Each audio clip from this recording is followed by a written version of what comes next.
সবাইকে। সবাই ভালো আছেন আশা করছি। আজকে আপনাদেরকে বলবো ক্যান্সারের কী লক্ষণ থেকে আমি বুঝতে পারলাম যে আমার ক্যান্সার হয়েছে।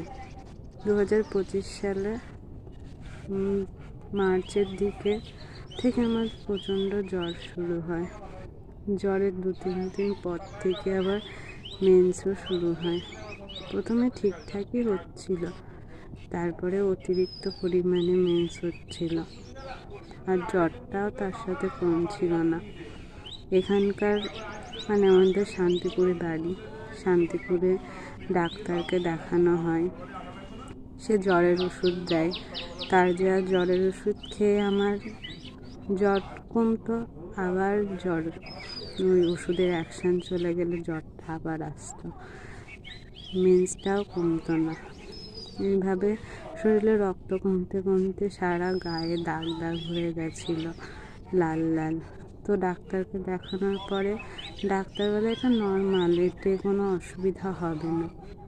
রক্তের রিপোর্টও করতে দিয়েছিলাম, তা দেখেও তিনি কিছু বলেননি। তারপরে যখন অতিরিক্ত জ্বর আসা ধরলো, জ্বর কমছে না, তখন হাসপাতালে ভর্তি করলো। সেখানেও আমি যে ডাক্তারকে দেখাতাম সেই ছিল, তাকে আবার দেখানো হলো। সে শুধু জ্বরের ওষুধ দিত, তার বাদে কিছু বলতো না।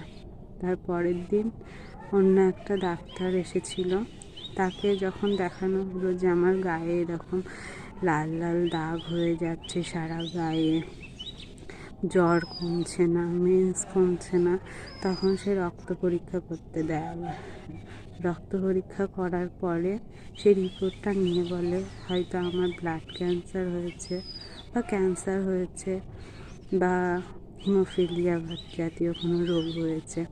সাথে সাথে আমাকে কলকাতায় ট্রান্সফার করে দেয়, কলকাতা মেডিকেলে। তো ওখান থেকে সাথে সাথে আমরা কলকাতা মেডিকেলে যাই রবিবার দিন রাত্রে। সেখানে গিয়ে আমাকে শুধু স্যালাইন দিয়ে ছেড়ে দেয়। তারপর 2 দিন বাড়িতে থাকায় এত পরিমাণে শরীরে রক্ত কম হয়ে গেছিলো যে আমি না বাঁচার মতনই হয়ে যাচ্ছিলাম। হাতে যন্ত্রণা, পায়ে যন্ত্রণা, মাথায় যন্ত্রণা, কিছু খেতে পারতাম না, শুতে পারতাম না। তারপর মঙ্গলবারের দিন আবার আমরা কলকাতা মেডিকেলে যাই। সেখানে গিয়ে আউটডোরে দেখানোর পর আমাকে বলে আমার ব্লাড ক্যান্সার হয়েছে। সেখান থেকে সাথে সাথে আমাকে ভর্তি করে দেয়।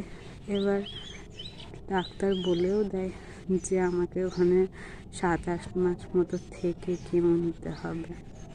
প্রথমে পরিস্থিতিটা খুব খারাপই ছিল, থাকার মতনও কেউ ছিল না, শুধু আমার দিদিই ছিল। তারপর সাথে সাথে ভর্তি হওয়ার পরে সেখানে গিয়ে রক্ত দেয়, স্যালাইন দেয়, তারপরে আমি সুস্থ হই।